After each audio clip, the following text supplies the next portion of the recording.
Bonjour tout le monde. Bonjour. Donc c'est moi qui parle, c'est ça? Ah pardon. Bon ben bienvenue dans cette nouvelle vidéo. Aujourd'hui on va vous expliquer le pourquoi du comment. Bon ben il veut parler. Du cheminement qui nous a amené à vouloir devenir nomade. Donc voilà, la première vidéo c'était pour vous présenter la famille. La deuxième Le pour projet. vous expliquer le projet. Et la troisième pour vous dire pourquoi on souhaite devenir nomade.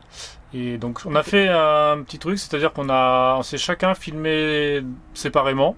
Chacun d'entre Non, pardon.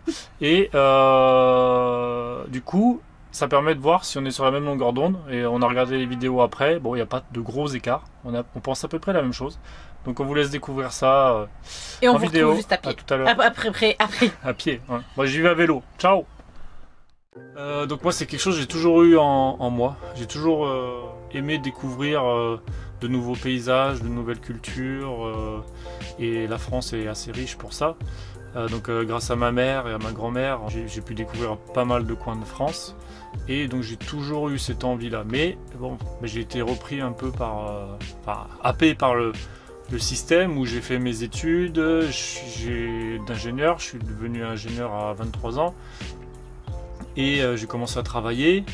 J'avais rencontré Sylvia au démarrage de mes études en fait.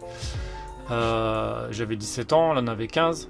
Donc ça fait un paquet d'années qu'on est ensemble. Et du coup, j'ai commencé à travailler. On a eu Célia rapidement, j'avais 23 ans. Et j'ai toujours été passionné par le bricolage. Et je voulais absolument acheter une maison pour la retaper.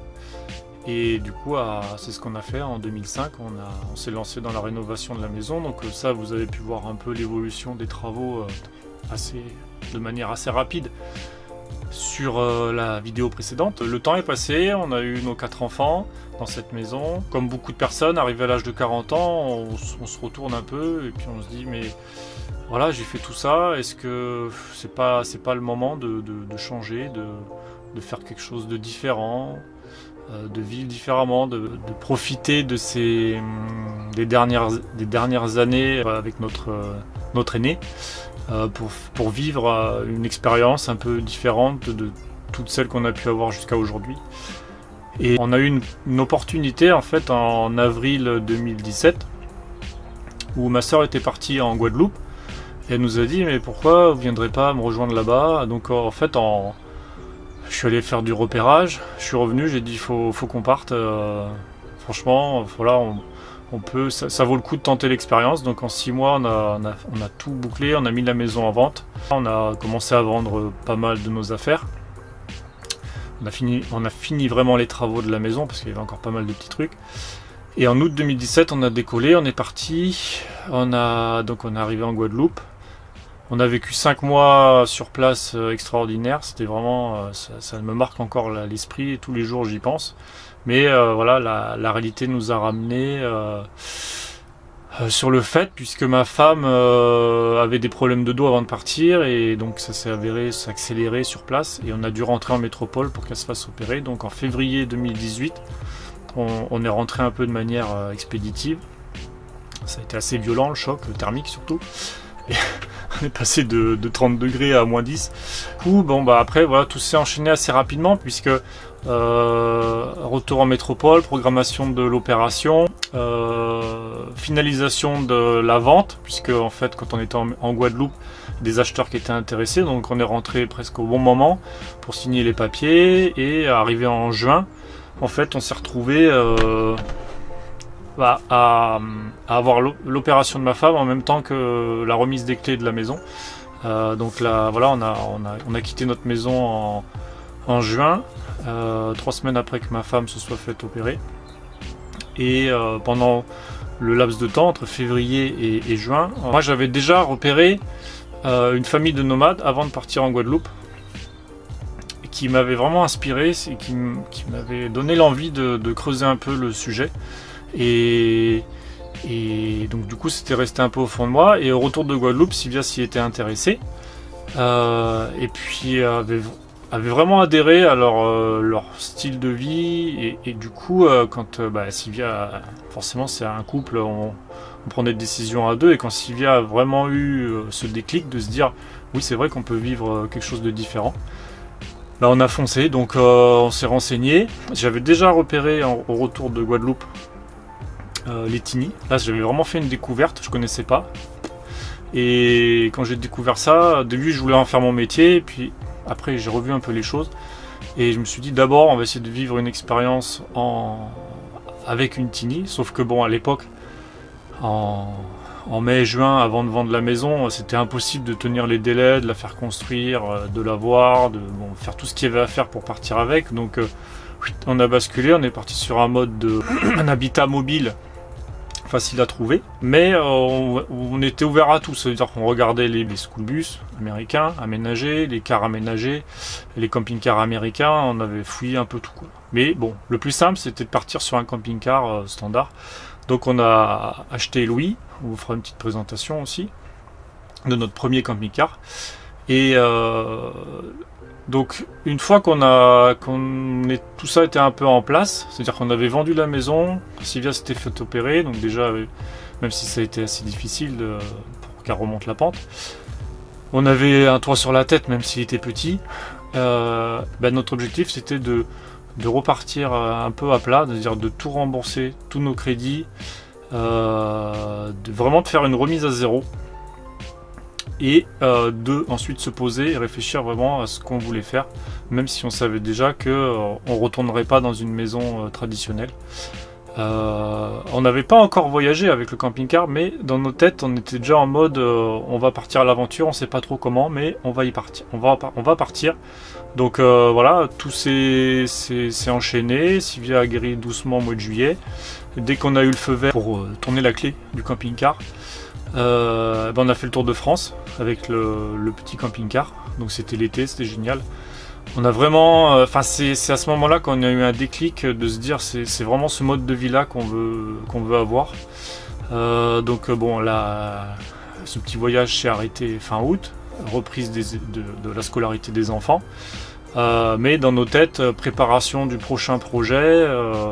Donc on a fouillé, on a retourné les choses dans tous les sens. Donc pour vivre un peu plus confortablement, on a basculé sur un camping-car poids lourd dans lequel je me trouve. Je vais regarder l'objectif parce qu'à chaque fois je regarde l'écran.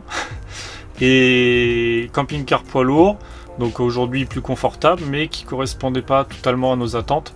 Donc voilà, aujourd'hui on a les camping-cars, on va tout revendre pour faire fabriquer la Tini.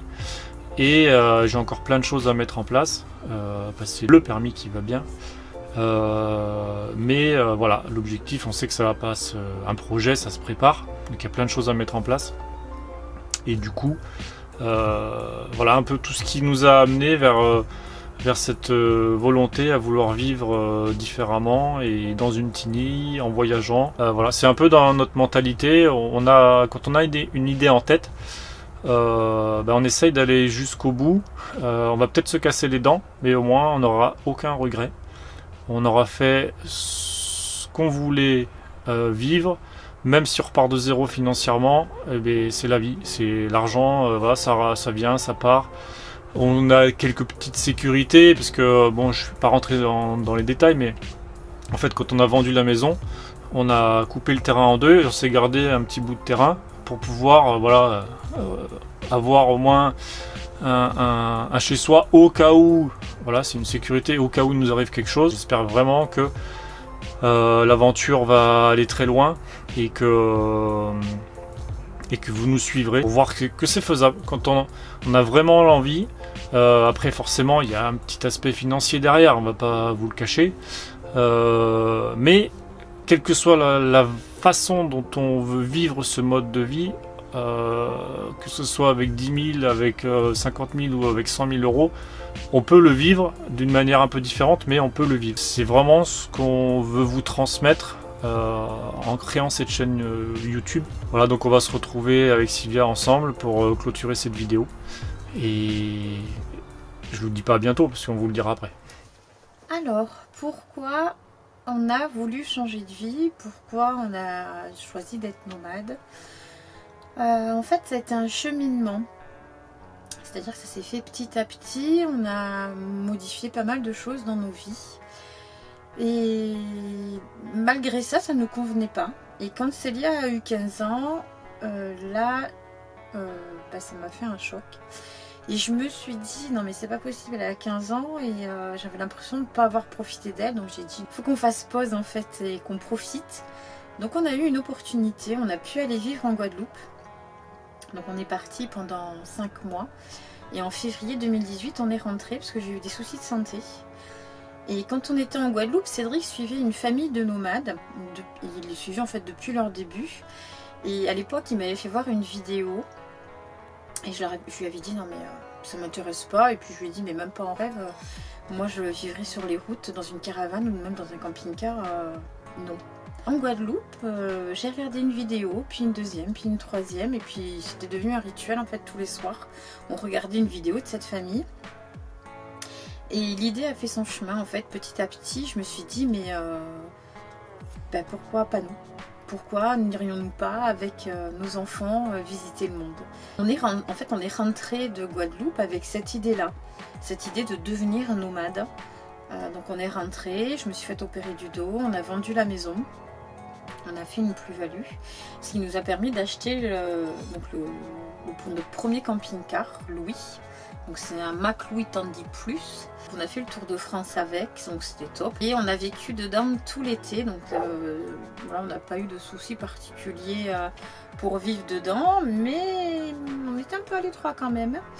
Donc du coup, on est parti sur un autre camping-car, donc on a pris un Itinéo. Donc on l'appelle Néo. Si vous regardez notre dernière vidéo, en fait, on vous explique pourquoi on part sur autre chose. Pourquoi on ne reste pas dans Néo en fait. Donc voilà, les 15 ans de Célia a été l'un des éléments déclencheurs. Ensuite, il y en a eu d'autres.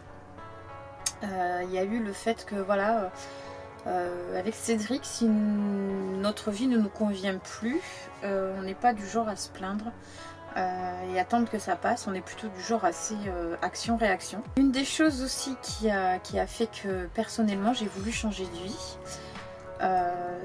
il m'est arrivé voilà, plusieurs petits soucis de santé. Les deux qui m'ont le plus marqué, c'est l'accouchement d'Annabella. J'ai fait une importante hémorragie à la délivrance. Il s'en était vraiment fallu de peu. Donc psychologiquement et physiquement, j'ai mis du temps à m'en remettre de l'accouchement d'Annabella. Ça m'a conforté dans mon choix de vie d'être nomade et de profiter de chaque instant.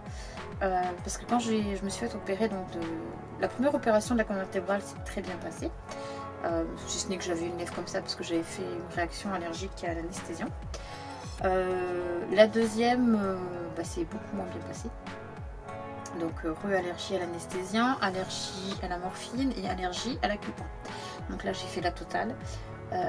À l'heure d'aujourd'hui, en mai, ça fera 1 an que je me suis fait opérer. Physiquement, j'ai encore des douleurs dans le dos. Avec la kiné, ça va un peu mieux. Psychologiquement, ça va beaucoup mieux. Mais voilà, c'est quelque chose qui m'a beaucoup marqué et qui me fait dire qu'au final, du jour au lendemain, notre vie peut basculer et que oui, il faut profiter de la vie. Oui, il faut réaliser ses rêves. Oui, il faut faire ce que nous dicte notre cœur. Parce que on dit souvent qu'on préfère vivre avec des remords qu'avec des regrets. Donc voilà, je ne veux pas regretter. On essaye. Et si on se casse la gueule, on se cassera la gueule. Et si on réussit, on réussit. Je suis désolée, j'ai un peu la voix qui tremble. Sur ces mots, je vous laisse. Je vais aller retrouver Cédric, ou Cédric va plutôt me rejoindre dans le camping-car.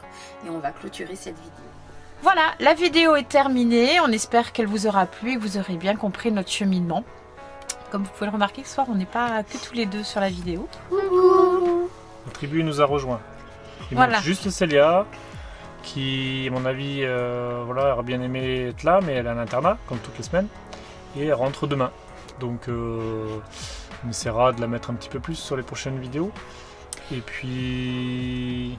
Un petit clin d'œil. Oui, on voulait surtout ce soir remercier la famille The Vadrouilleur Forever, que pas mal de monde commence à connaître, qui nous ont fait un joli coup de pub. Gentil coup de pub, voilà, en partageant le lien de notre chaîne YouTube. De notre chaîne, voilà.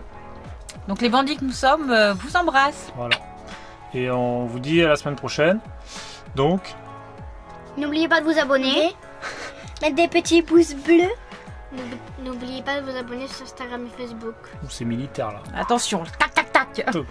Allez, ciao. Sur ce, à la prochaine. à la semaine prochaine. Ciao. Au revoir.